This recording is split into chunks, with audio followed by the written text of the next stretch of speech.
2000 tahun yang lalu, di era mitologi, negara para manusia dibinasakan hutan yang dihuni para roh dibakar menjadi abu. Para dewa-dewi pun dibunuh.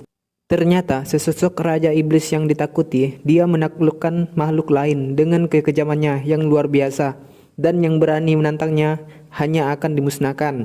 Namanya adalah Anos Poldigor.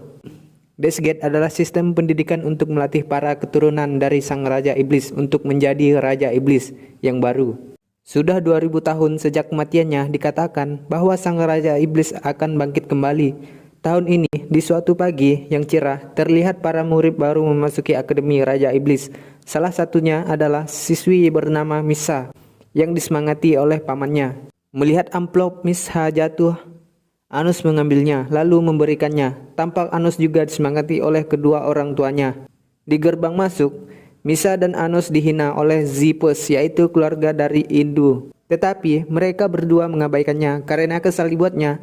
Zepes pun mengancam mereka berdua dengan api kebanggaannya. Akan tetapi dengan santuy, Anos memadamkannya dan menyebut apinya sebagai api pematik. Kemudian Anos menggunakan sihir kata-katanya lalu menyuruh Zepes untuk diam di situ dan menyesali sikap buruknya. Setelah itu, ujian praktek kemampuan dimulai, di mana ujian ini dilakukan duel 1 lawan 1. Peserta yang kalah tidak lulus, pengguna segala jenis senjata diizinkan. Singkat cerita, tibalah giliran Anos dengan melawan Zepes. Ketika Anos menggunakan sihir kata-kata, terlihat sama sekali tidak berpengaruh. Zirah anti-iblis ini bisa menetralkan semua jenis kekuatan sihir, ucap Zepes memberitahunya. Kemudian, Zepes mengeluarkan pedang sihir Zephyr yang diselimuti api membara, yaitu pedang era mitologi yang diwariskan turun-temurun di keluarga Indu. Pedang yang melipat gandakan kekuatan sihir menjadi 10 lipat. Lagi-lagi dengan santuy, Anos memadamkan api tersebut sehingga membuat Zepes ketakutan. Anos pun memberinya kemudahan, yaitu dirinya tidak akan bergerak selangkah pun dari sini. Dan lain-lain mendengar itu. Zepes menghinanya, tapi tiba-tiba badannya berlumuran darah. Ternyata Anos menyerangnya dengan detak jantungnya. Meskipun sudah babak belur, Zepes masih belum menyerah. Kemudian mereka berdua membuat perjanjian, yaitu jika Anos membuatnya menyerah tanpa sihir penekan, maka Anoslah yang menang. Kalau tidak bisa, maka Zepeslah yang akan menang. Kemudian Anos menghentikannya. Jarinya dan Zepes pun tewas dengan seketika. Setelah itu, Anos membangkitkannya lalu menjentikan jarinya lagi sampai Zepes menyerah. Selama intimu belum hancur, kau tak akan benar-benar mati asal aku menggunakan Ingla dalam 3 detik. Kau bisa hidup kembali tanpa cacat, disebut juga aturan 3 detik, ucap Anos. Memberitahunya. Setelah itu, Anos terus menyerangnya sambil menjelaskan tentang Ingla. Singkat cerita, Zepes pun menyerah. Melihat itu, Abang Zepes sangat marah karena Anos berani menantang anggotanya. Keluarga kerajaan. Selesai ujian praktik, selanjutnya para siswa melakukan pengukuran kekuatan sihir. Melihat sihir Misa lumayan tinggi, Anos memujinya. Ketika gilirannya sendiri, saking kuatnya energi Anos, kristal pengukuran pun jadi hancur. Selanjutnya, mereka melakukan pengujian bakat, di mana ujian ini mereka akan dihadapkan dengan Raja Iblis, Tironi, dan pengetahuan mengenainya akan diuji selesai melakukan ujian tersebut. Anos mengajak Misa untuk merayakan kelulusannya. Anos mengajak Misa untuk merayakan kelulusan di rumahnya dengan senang hati.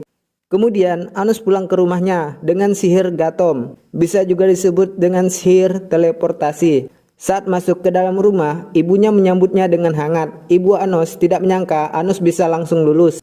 Sebulan setelah itu, Anos memperkenalkan Misa. Mendengar itu, ibunya sangat terkejut karena Anos baru berusia 9 bulan. Tetapi sudah membawa pulang calon menantu. Setelah itu, mereka pun pesta makan-makan sepuasnya. Di saat itu, ibu Anos bertanya, "Misa, apa yang kamu suka dari anakku ini?" "Aku suka sisi baiknya," jawab Misa. Mendengar itu, ibu Anos membenarkan perkataan Misa, yaitu sebenarnya dia bisa pergi ke Dihade seorang diri. Tapi saat dia tahu bahwa kami bakal kesepian, dia pun membawa kami bersamanya. Terlebih lagi mengetahui Anos yang mengajak berkenalan duluan, ibunya semakin bersemangat. Selesai makan-makan, Anos menemani Misa pulang. Dalam perjalanan pulang, Anos dan Misa mengobrol tentang keluarga Misa. Terlihat di balik pohon ada seseorang mengawasi mereka berdua. Di tengah jalan mereka berhenti, lalu Misa mengusap kepalanya. Di saat itu Anos berkata, "Saat pulang nanti akan kuberitahu ibu dan ayahku kalau kamu adalah sekutuku." Bisa juga disebut teman. Mengetahui itu, Misa sangat senang. Beberapa saat kemudian, tiba-tiba terbentuk sebuah bangunan mengelilingi mereka berdua. Tak lama, keluarlah orang yang membuat bangunan ini, sembari berkata, "Wilayah ini sudah disegel oleh penyaji atau perintahku yang bernama Raja Iblis Leo Indu, abangnya Zepes." Kemudian, Leo membunuh adiknya sendiri dengan berkata, "Keluarga Indu tak membutuhkan orang lemah yang kalah." Secara menyedihkan, setelah membunuh adiknya, Leo menghina Anos. Tak tinggal diam, Anos pun membalas perkataannya. Mendengar itu, Leo sangat marah dan hendak menyerang, tetapi Anos membuat sihir mereka hilang kendali, lalu meledak. Karena semakin kesal dibuatnya, Leo pun menggunakan sihir terlarang yang hanya bisa digunakan keluarga kerajaan. Meskipun begitu, Anos tetap santuy. Sihir asal mula takkan mempan pada asal mula itu sendiri. Dengan kata lain, takkan mempan kepadaku, ucap Anos. Karena Leo berani menggunakan sihir yang bisa membahayakan nyawanya sendiri, Anos memberinya sebuah kesempatan. Lalu Anos membangkitkan Zepes menjadi zombie yang langsung menyerang Leo. Anos berkata, "Akuilah adikmu ini. Gabungkanlah kekuatanmu dengannya untuk menghadapiku." Karena terdesak dibuatnya tak punya pilihan lain, Leo pun mengakui adiknya. Setelah itu, Anos membereskan kekacauan ini dan membangkitkan adik kakak tersebut. "Keparat, siapa kau sebenarnya?" tanya Leo dengan baik-baik. "Keturunanku yang tercinta, leluhur kalian sudah kembali. Akulah sang raja iblis yang kejam, Anos Poldigor," jawab Anos. Keesokan harinya, di sekolah, terlihat Anos menjadi pusat perhatian. Setiba di kelas, Anos berlawak akan menguasai kelas ini, dan yang melawan akan dibunuh.